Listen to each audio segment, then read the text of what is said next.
it'll do good to respect the Africans and engage with some humility.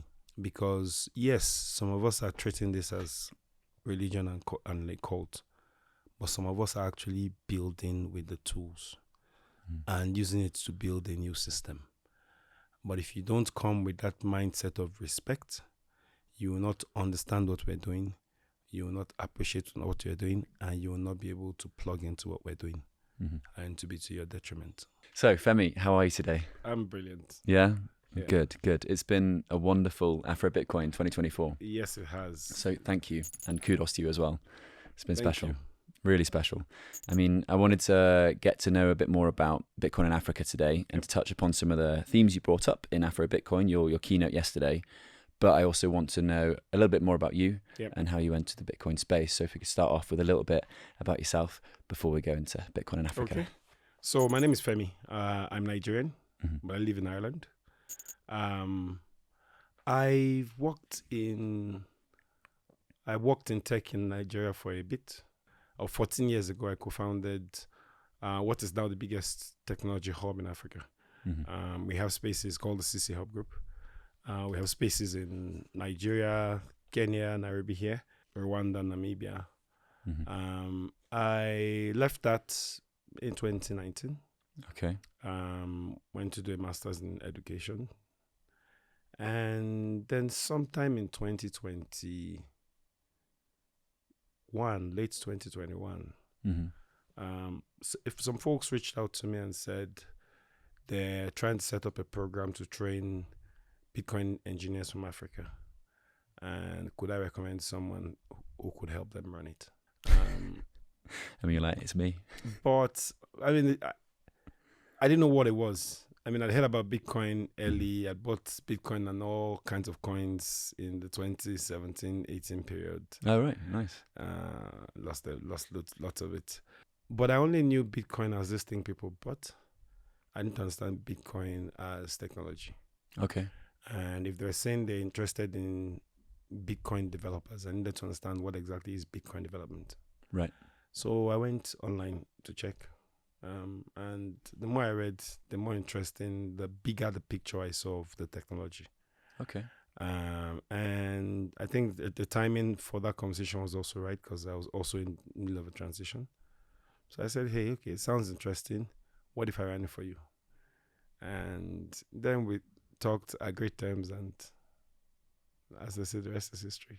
Nice. So was that Carla? Sorry. Correct. That was Carla. Yeah, because that was when we met for the first time. I think it was 2021 in London at the Advancing Bitcoin conference. No, that was 2022 or 23. One of the two. The one that Leon organises in London. I think 2023 is when we met actually. Okay, nice. Early last year. Yeah, but your sort of progression on the Bitcoin, you went from Kuala, organising that to Star quite quickly. Nah. Yeah, I mean, for me, it was something I was passionate about. Not Bitcoin necessarily. Yep. But developing talent in Africa and helping them get social mobility and get jobs, and developing Africa generally. Okay.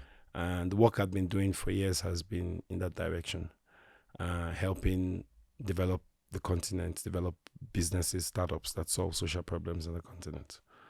And when I saw Bitcoin, and the more I studied, I realized it's an interesting tool to achieve exactly what I wanted to achieve. Which is, how do we move from being the continent that everybody reaches out to help and gives aid to a continent that can help itself and that its citizens have good quality of life, which is not the case right now. And of course, in my exploration in why that is, I realized quickly a lot of those problems are systemic. Right. You try and tackle systemic problems from the point of view where you have strength and influence. But when I saw Bitcoin, I realized it narrowed down that whole systemic challenge to one part of the system, which is the monetary system specific, and what's flawed in the monetary system, and why we need an alternative monetary system where value is not based on historical injustice, but based on what you can produce and give and share and trade freely. Okay. So that and for me, the beauty of Bitcoin being able to send value from one part of the world to the other without going through intermediaries like banks and Visa and the works, who have been tools that have systematically kept Africans out of global trade in many ways. And so for me, I saw the work that I was to do at Kala with developing the engineers as developing people who have the capability to understand Bitcoin as technology, and who can use that knowledge to craft and build solutions that are custom to the challenges in Africa. But more than that, who can also get into the open source Bitcoin scene and make sure that alternative voices are visible in there when decisions are made around the protocol and technology. Sure. Because predominantly, most of the people who are building open source Bitcoin are from the West. Yeah. And that's only one point of view. Doesn't match the point of view of the majority. Yeah. And so for me, the opportunity to be involved in helping to build people who have the ability to know that technology and use it as a tool to solve our problems was exciting for me. Yeah, no, absolutely. I mean, I feel like there's already been, I want to say, a sea change. You know, I've been watching and trying to participate and trying to advocate for Bitcoin in Africa for 3-4 years now. And I've seen little tiny meetups and bigger conferences, and of course the AfroBitcoin conferences, which are massive now. But there's seeing the voices that are coming through, and obviously the developers. You know, there's more and more African developers developing in Africa, and African developers living outside of Africa, making tools for Africans. It does feel like the progression is much quicker than in the West. Would you agree? There's progress. Mm-hmm. Not all of the progress is necessarily as positive as people try to paint it. Okay. Yes, there's interesting solutions that are coming up. Interesting people are working on projects that use Bitcoin to solve real problems that people have. But the flip side is there's also lots of deifying of Bitcoin, treating Bitcoin like a religion and Satoshi like the second coming, and so a lot of what I see that's called Bitcoin education is actually not education, it's indoctrination. It's people who don't, deep down, if you ask them, they really don't understand Bitcoin. Okay. But they can say the right buzzwords. They can say censorship resistant. They can say decentralized. I'm so worried this is me. They can say freedom. They can say stack sats and hodl. They can say all the words and phrases that you use in this religion. But when you scratch below the surface, you don't really see much essence that connects to the lived reality of the people that they're speaking to. And I firmly believe that we as Africans need to deconstruct the narrative and culture around Bitcoin, which has predominantly evolved from a part that was not us, and think about how do we frame that narrative and culture about Bitcoin that's more reflective of our own lived realities, of our own history, of our own vision for the future, of our own trajectory, of our own problems that Bitcoin peer-to-peer electronic cash uniquely addresses. We can't keep parroting the West. We can't keep parroting Western thinkers. And I love some Western thinkers in the space to bits, because I see things that they're saying that is general and universal. But when it comes to the human and the user side of utility of this product, they're coming from societies where in the current scheme of things are not as bad for them as they are for us.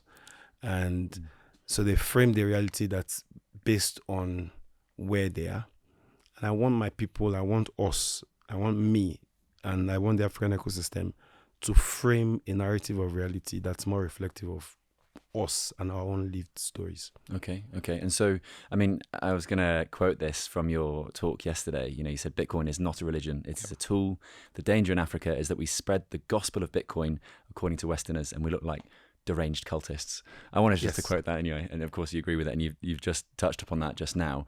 But you talk about this narrative, which is we applicable to... and we do, because I got to the understanding of the power of Bitcoin not from an emotional place, Mm-hmm. but from a logical place. Right. Yeah, you're a Bitcoin rationalist, right? Correct. From an understanding, from studying history, from studying economics, from working in technology, from understanding government and politics, I was able to get to a logical conclusion. I could deconstruct what exactly this technology is and why it's so powerful in the context of where I'm from. Okay. But it's a tool. I don't see people walking around tweeting, the hammer fixes this every day. The hammer is a tool that is useful for some things and absolutely useless for some other things. Similarly, Bitcoin, it's great for some things. It's absolutely crap for some things. Mm-hmm. People treat Bitcoin like it's perfect. It's not. There's a reason why we have BIPs, Bitcoin Improvement Proposals. Yeah. You cannot be improving something that is perfect. When we act like this is a perfect technology, it's a perfect tool, it's not fallible, and it's going to replace everything and everyone everywhere, we don't need governments anymore, that's crap. Mm-hmm. That's not true.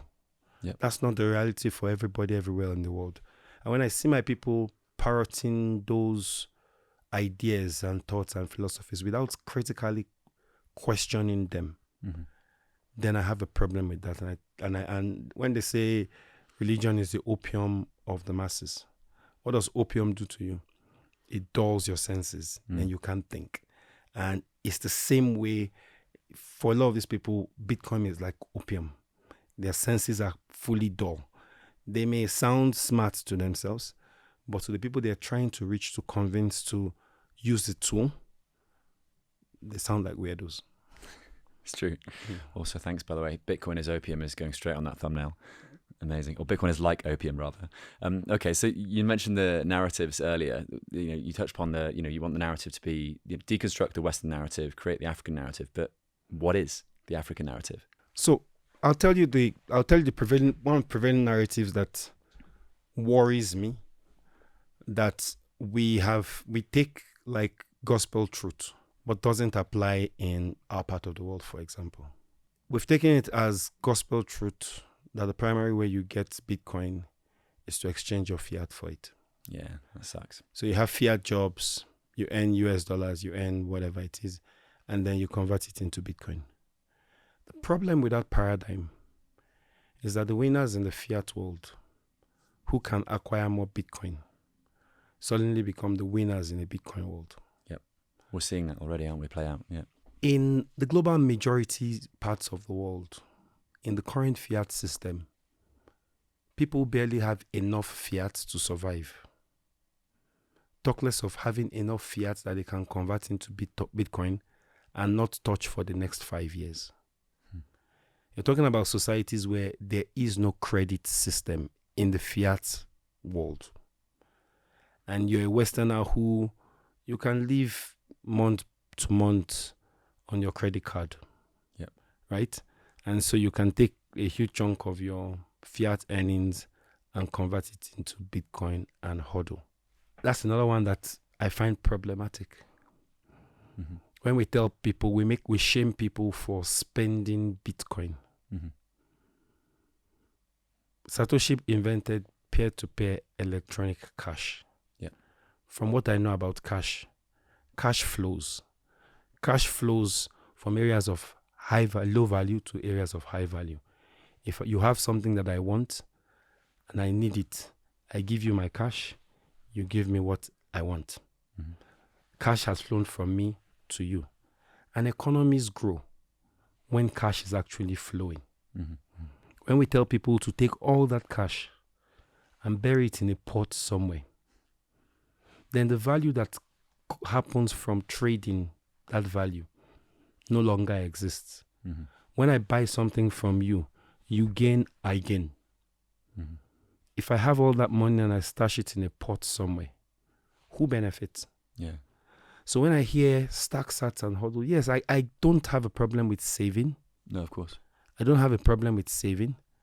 I have a problem with the attitude that assumes that all you need to do with this money is hide it somewhere. The image that always comes to my mind when I think of this is from The Lord of the Rings. You know, Smaug. Oh, the dragon with his gold. Absolutely. Yeah. A dragon has a haul of gold and diamonds and precious jewel in a cave up a mountain, and he sleeps on it. And if you touch one piece of it, he goes crazy. Yet down the road is a small fishing village where people can barely eke out a living. The point of this money is not for us to hide away in storage. It's for us to transact with, so that everybody benefits in a system where we're transacting like that. Yeah. And that's a narrative that, for me, is critical for my part of the world. Mm-hmm. Our primary way of owning Bitcoin cannot be to convert our fiat to it. Yeah. Our people barely have enough fiat. Until we get to a world where every human being can have an infinite number of ways and places where they can earn Bitcoin and spend Bitcoin, we're not ready as a technology and as an ecosystem. Yeah. And for me, that is fundamental to the way I think of Bitcoin for my people. My people can barely earn a living in fiat. Yeah. So I want them to earn their living, but I don't want them to earn it in that constantly devalued currency, fiat. I want them to earn it in hard money, like Bitcoin. Mm-hmm. Mm-hmm. That's one of those paradigms that I see lots of people in our space share and preach. Yeah. Without considering the realities of the people they're speaking to. And because of that, there are tons of people in our part of the world who now have intense Bitcoin trauma. Because someone told them, buy Bitcoin and keep it, the price always goes up. Right. Not considering that this person has periodic short-term financial needs that they need to settle in key moments. And so he has taken all that money and he has bought Bitcoin, but it is the start of September. He needs to pay school fees for his kids. Now he's forced to liquidate the Bitcoin that he saved, except when he bought it, the price was high. And now when he's forced to liquidate it, the price is now low. And so he's bought Bitcoin, and contrary to what they told him, the price has dropped and he has lost money. And as far as is concerned, he has been scammed by the person who told him Bitcoin price will always go up to the moon. Yeah. It's a problematic narrative. And again, I don't have a problem with people saving. I have a problem with the narrative of Bitcoin that is obsessed about the price of Bitcoin to the US dollars. Yeah. That's not the essence of this technology. There's no digital gold was not written anywhere in the Bitcoin white paper. Yeah. All I can remember seeing there right in front of the headline, a peer-to-peer electronic cash system. How do we build systems and tools to actually make this electronic cash system work? Yeah. That for me is what excites me. No, it's crucial. I mean, to the point about price, it's like what Jack Dorsey said yesterday on stage. He said the price is not that important. What it does represent is what it believes the future will look like, and that's what we've got to consider the price as. But to your point about spending Bitcoin, I don't want people to get the wrong idea and think that, because the Western viewpoint, like, unless you've seen what it's like to live a hand-to-mouth existence and a pure cash-based existence where you don't have any cash under the mattress, and I always bring up the example of the taxi drivers in the Ivory Coast who used to take me to work. They'd sleep in their cars, right? They'd wake up the next day and they drive again. They sleep in their cars, and that's just, it's so hard to imagine. But these guys didn't have any cash to save. So you're not saying don't stack sats. You're saying stack sats is a Western narrative of people who have that financial privilege to be able to save money. Correct. And the reality for billions of people is we have no money to save. Correct. But why wouldn't it be better to use that hard money for the things that are valuable to us and to create those? I mean, I think that's why and have the opportunity to earn that hard money. Exactly. Yeah. So a lot of the innovation in the space that is going towards tools to store your coins and tools to convert your fiat to Bitcoin, or Bitcoin to fiat, could be spent, that energy could be spent on building tools that help people earn Bitcoin by delivering goods or services with the skills, with the resources that they have. Yeah. There's tons of innovation that we can build to actually embed Bitcoin as a currency in every moment of a human being's life, from morning till night, where they have to interact with money. Yeah. Yeah. Whether it is to send, to spend, or to earn. Like the taxi driver you've said, if that guy is on Uber or a clone of Uber, can he have the option for you to pay him in sats? Exactly. And can he have the option to cash out from the application in satoshis? I did that today. We cancelled Uber and we paid him in Bitcoin instead. That for me, I'm building the tools that make that happen seamlessly without you cancelling Uber. Yeah. Without you cancelling, because there is a benefit of having a tool like Uber.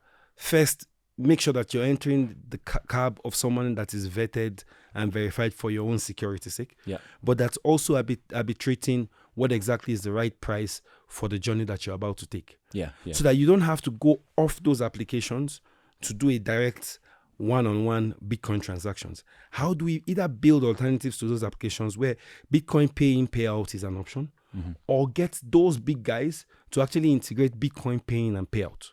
Yeah. I think that's where if our energy is going in that direction, we would actually do a lot more to help people in the global majority countries in the world to actually be able to get the full promise of this technology.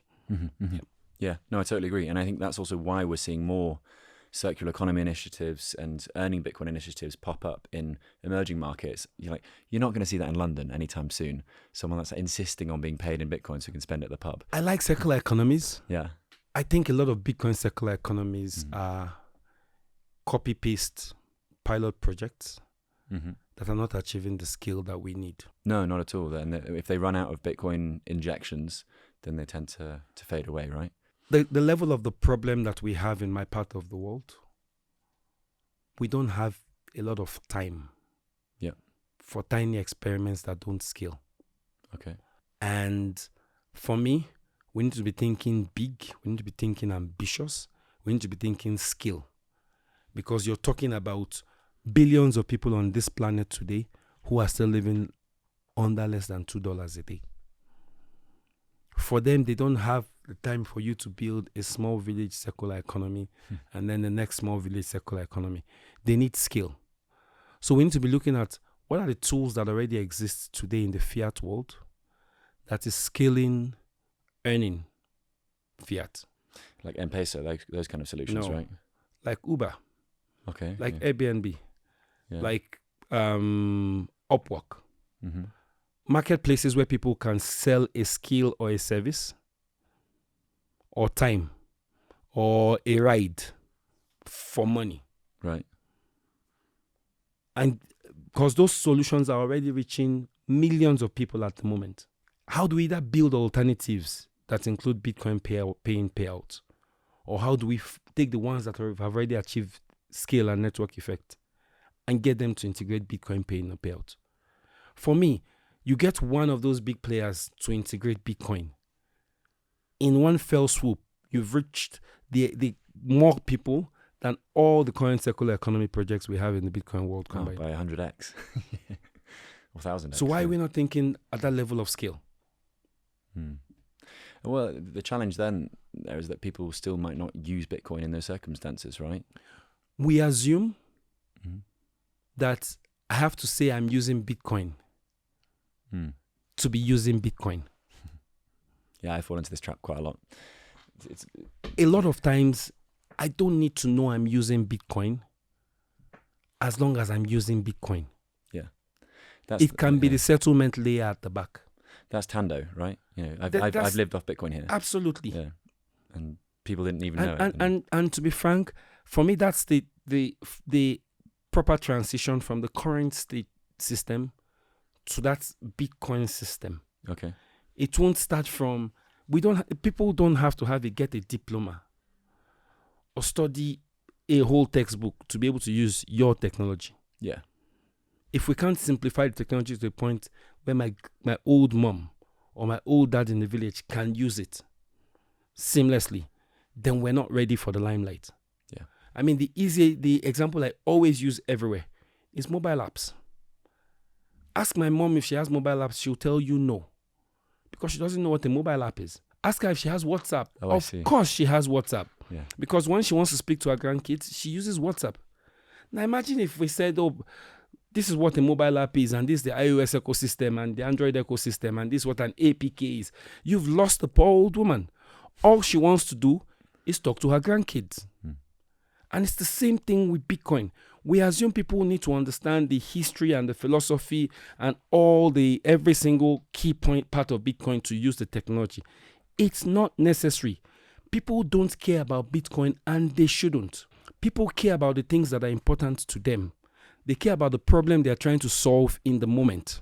And Bitcoin should be there as a tool that they can use to solve that problem in that moment.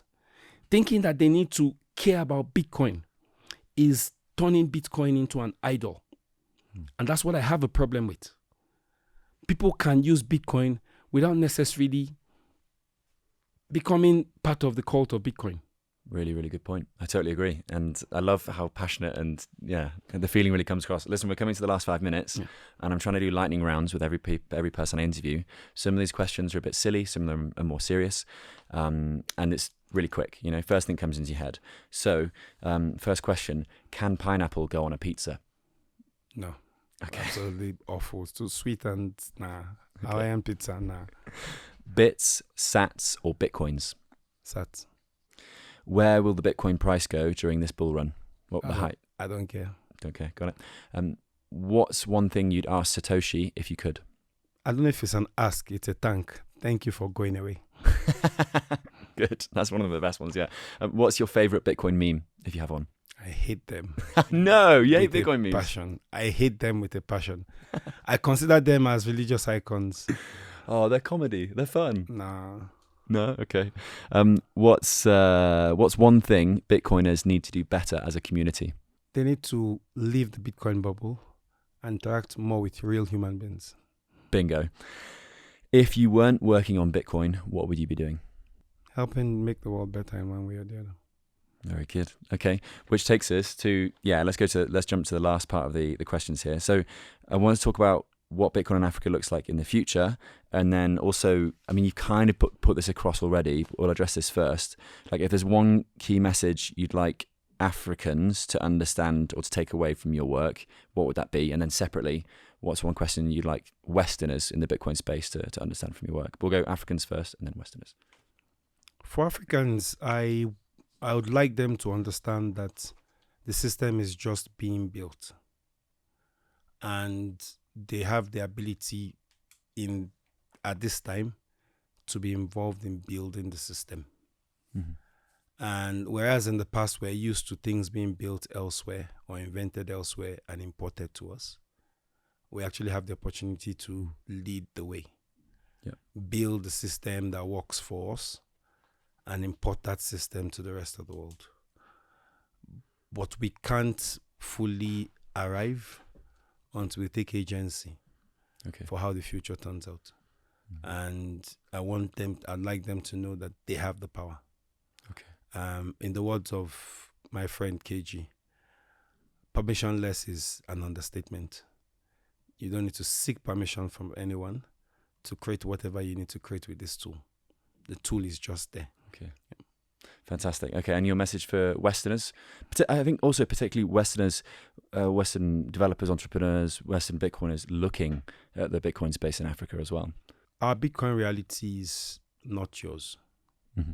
but you will benefit from understanding our Bitcoin reality and acting within that context as opposed to trying to force us into a Western Bitcoin mold. And the reason why that is beneficial is we're potentially the future of the world in its current trajectory. And the solutions that we create today, you may say it's not your reality. Okay. They may actually be useful for you sometime in the future. Okay. We, unfortunately, are the part of the world that has been infantilized the most. Mm-hmm. People have no qualms of saying, I'm going to Africa to help the Africans. Nobody says the same thing about Australia or the US or the UK. They might do soon, though. They still don't right now. It's always the Africans. And you may not be racist, but there's systemic racism that's tied into that way of thinking. That way, if the poor blacks were so smart, they would have figured their crap out. But we live in a world where the systems we operate in were built long before us. And some of us were all beneficiaries or victims of that system one way or the other. This is one of those times when it'll do good to respect the Africans and engage with some humility. Because yes, some of us are treating this as religion and a cult, but some of us are actually building with the tools and using it to build a new system. But if you don't come with that mindset of respect, you will not understand what we're doing, you will not appreciate what you're doing, and you will not be able to plug into what we're doing and to be to your detriment. Okay. That is my timer on my watch going off. I know that you've got to dash back to the AfroBitcoin conference, so I'll have to leave it there. So that was Femi, who's of course leading the HRF charge right now in terms of you the grant program manager? I'm the global Bitcoin lead. So I run the Bitcoin Development Fund, which is the Human Rights Foundation's fund to support individuals and projects that either help to make Bitcoin and similar freedom techs stronger, or work to support people and projects that helps to get them into the hands of real human beings, not just Bitcoiners. Yeah. So I support projects with funding and with all kinds of additional support. Okay. So of course, if you want to follow him, then it's at HRF or are you at Femi? At Femi Longe, FEMILONGE. On socials around the world. Yeah. Femi, thank you so much, mate. I know your time is so precious, so that really does mean the world to me. Thank you. That was the fantastic Femi Longe in Nairobi, Kenya. I would briefly like to thank Plan B Network, a wonderful resource to learn about Bitcoin and take your Bitcoin education a bit further. Remember, Plan B Network is free and very easy to use, so please check out Plan B Network. Secondly, I would like to thank Coin Corner, a British Bitcoin exchange run by fantastic people with a frankly wonderful product. They are Bitcoin only and have been on the scene since 2014, so please check out Coin Corner as well. I have been Joe Nakamoto. Apologies that interview was shorter than I would have liked, but it was literally all we could squeeze in while we're in Kenya. If you hit subscribe, I'll bring you some more Bitcoin content very soon. Do what you love and save in Bitcoin. Thanks.